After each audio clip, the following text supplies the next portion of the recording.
దిగనవర్లారా ప్రభు అయిన యేసు క్రీస్తు నామములో అందరికి వందనాలు. మరి ఈ దినం కూడా మన యొక్క వాక్య భాగము ధ్యానం కొరకై మరి మీకా గ్రంథము మీకా గ్రంథము 7వ అధ్యాయము 7వ వచనం చదువుతానండి. ఆయనను యెహోవా కొరకు నేను ఎదురు చూచెదను, రక్షణకర్తయగు నా దేవుని కొరకు నేను కనిపెట్టుకునేందును. నా దేవుడు నా ప్రార్థన ఆలకించు అంటాడు. కాబట్టి ఇక్కడ మీకా చెప్పేటువంటి కార్యం ఏంటంటే, దానిపైన చెప్తుంటున్నాడు, అనేక విధంగా తన సంకుచితమైన కార్యాలు చుట్టూ జరుగుతున్నప్పటికి కూడాను, అంటే భక్తుడు లేడు, అందరూ కూడా ఇతరులకు మరి హాని చేసేవాళ్ళే, అధిపతులు లంచం కోరుతారు, మోసపు క్రియలు బయలుపరుస్తారు, యథార్థవంతులు లేరు అని చెప్పుకుంటూ వస్తూ ఇక్కడ ఏమంటాడంటే, ఆయనను ఇవన్నీ నా చుట్టూ జరుగుతూ ఉన్నప్పుడు కూడా నేనేం చేస్తానంటే యెహోవా కొరకు ఎదురు చూచెదను. ఇది మన యొక్క మరి కార్యముగా ఉండాల. ఎందుకంటే ఈ దినాల్లో కూడా మన చుట్టూ అనేకమైన కార్యాలు జరుగుతున్నాయి. మరి అనేకమైన అనుచితమైన కార్యాలు, అనేక పాప కార్యములు, దుర్మార్గ కార్యములు, ద్వేషములు, యుద్ధములు, అనేక కార్యాలు జరుగుతుంటున్నవి. కరువులు, భయాలు, అనేక భయములు. అయితే వీటన్నిటి మధ్యలో కూడా మనకు ఒక ఆశ్రయం ఉంటుంది. ఏంటంటే ఈ యెహోవా కొరకు నేను ఎదురు చూచెదను. అది చాలా ప్రాముఖ్యమైన కార్యం. కాబట్టి సందర్భం ఏదైనప్పటికీ కూడా నేను ఆయన కొరకు ఎదురు చూచెదను అనేటువంటి ఒక ధైర్యమైన తీర్మానము మన జీవితాల్లో మనం కలిగి ఉండవలసి అనుకుంటున్నాం. అందుకొరకే కీర్తనకర్త కూడా ఏమంటాడంటే 130వ కీర్తనలో 5వ వచనం ఏమంటాడు ఇక్కడ, యెహోవా కొరకు నేను కనిపెట్టుకొనుచున్నాను, నా ప్రాణం ఆయన కొరకు కనిపెట్టుకుని ఉన్నది, ఆయన మాట మీద నేను ఆశ పెట్టుకున్నాను. ఆయన మాట మీద, ఆయన వాగ్దానం మీద నేను ఆశ పెట్టుకుంటున్నాను. కాబట్టి మరి చూసినట్లయితే నా ప్రాణము ఆయన కొరకు వేచి ఉంటుంది అంటున్నాడు కదా. అట్లాగే మరి 6వ వచనంలో కావలివాడు ఉదయం కొరకు కనిపెట్టినట్టు ఎక్కువగా నా ప్రాణం ప్రభు కొరకు కనిపెట్టుకొనిచున్నది. కావలివారు ఉదయం కొరకు కనిపెట్టుకుని ఉండుట కంటే ఎక్కువగా నా ప్రాణం. కాబట్టి కావలివారు నైట్ డ్యూటీ పోతారు. నైట్ డ్యూటీ పోయిన వాచ్యమానికి ఉంది, తెల్లవారితే మన డ్యూటీ అయిపోతుంది. కాబట్టి ఎప్పుడు తెల్లవారుతుందా అని కాసు. అదే విధంగా ప్రభువా, మరి నీ కొరకే నేను కాచుకుని ఉంటున్నాను. ఎంత గొప్ప మరి ఆశ్చర్యకరమైన మరి అద్భుతమైన ఒక సన్నివేశం మనకు చూస్తున్నాం చూడండి. కాబట్టి మన జీవితాల్లో కూడా ఆయన కొరకు కాచుకొని ఉండుట అనేటువంటిది చాలా ప్రాముఖ్యమైన విషయంగా మనం చూస్తుంటున్నాం. అదే 37వ కీర్తనలో కూడా ఒక మాట అంటాడు. కీర్తనలు 37 మరి 7వ వచనము, దానికంటే 5వ వచనం చదువుతాను. నీ మార్గం యెహోవాకు అప్పగించుము, ఆయన నమ్ముకొను, ఆయన నీ కార్యములను నెరవేర్చును. కాబట్టి మొట్టమొదటిగా ఆయనకు అప్పగించుట అంటే అర్థం ఏంటంటే ఆయన నమ్ముకునుట. కాబట్టి మన దేవుని నమ్ముకొని మన పనులు ఆయనకు అప్పగిస్తే ఆయన ఏం చేస్తాడంట, మనలను మరి మన కార్యాలు నెరవేరుస్తాడు. అట్లాగే నీ వెలుగు వల్- ఆయన వెలుగు వలె నీ నీతిని, మధ్యాహ్నం వలె నీ నిర్దోషత్వను వెల్లడిపరచును.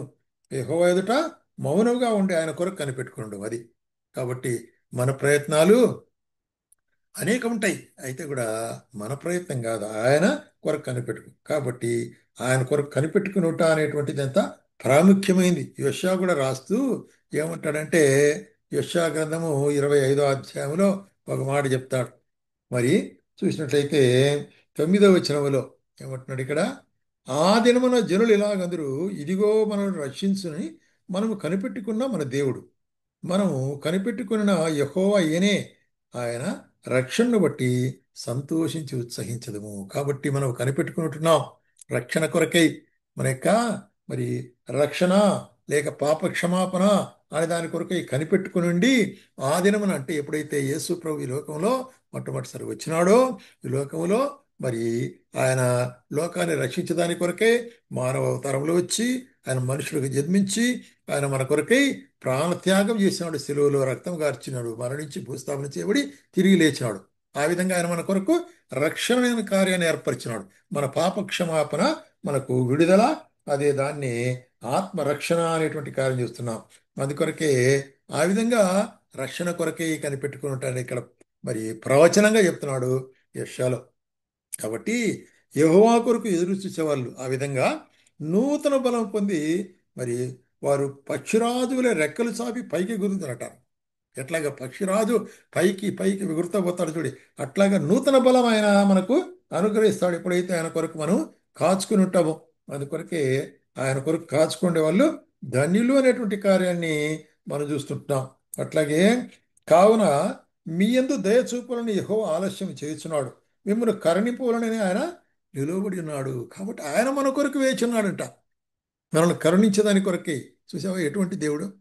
యెహోవా న్యాయం తీర్చు దేవుడు, ఆయన నిమిత్తము కనిపెట్టుకుని వారందరూ ధన్యులు.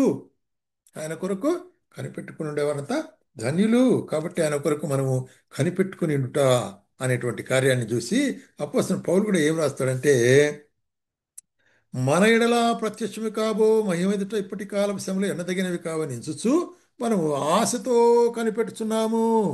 కాబట్టి ప్రేమైన సోదర సోదరి, ఆయన రక్షణ పొందిన నీవు మరి ఆయన రాకడ కొరకు మనం కనిపెట్టుకుని ఉంటున్నాం అంటున్నాడు.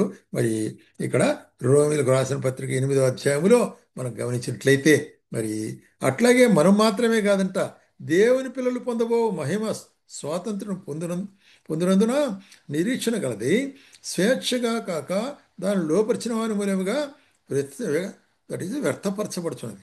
కాబట్టే ఇక్కడ ఏమంటున్నాడంటే మరి ఈ సృష్టి కూడా నాశనముకు లోబడి ఉంటున్నది.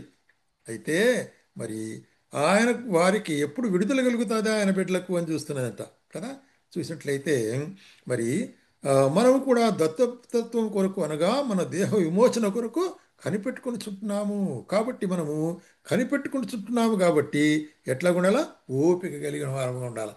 కాబట్టి మన జీవితాల్లో ఓపికతో కనిపెట్టుకోవాలి. ఆయన రాకడ కొరకే ఆయన వస్తాడు, నేను వస్తానంటున్నాడు. ఇది కొరకు నేనుండి స్థలం మళ్ళా మిమ్మల్ని తీసుకుని వెళ్ళేదాని కొరకై తిరిగి నేను వస్తానని వాగ్దానం చేసినాడు ఆయన. వాగ్దానం చేసిన దేవుడు నమ్మదగిన దేవుడు. కాబట్టి మన విషయం ఏం చేయాలా?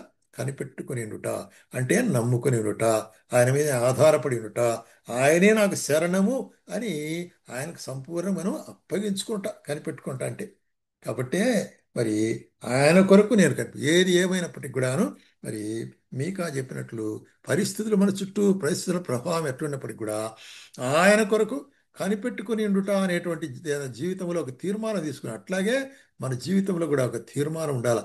ప్రేమ సోదర సోదరి, మన దేవుని కొరకు కనిపెట్టుకున్నాం. ఆయన కొరకు కనిపెట్టుకున్న వారు ఎవరును సిగ్గుపడరు. ఎందుకంటే ఆయన తన మహాత్యమును తన కృపను మనలో కనపరిచి ఆ నిత్య జీవం కొరకై మన యొక్క కనిపెట్టుకుని ఉండుట నిరీక్షణను ఆయన మనకు ఆశీర్వదించేవాడుకుంటున్నాడు. ఆ విధంగా ఉండుటకు ప్రభు మనకు సహాయం చేయను.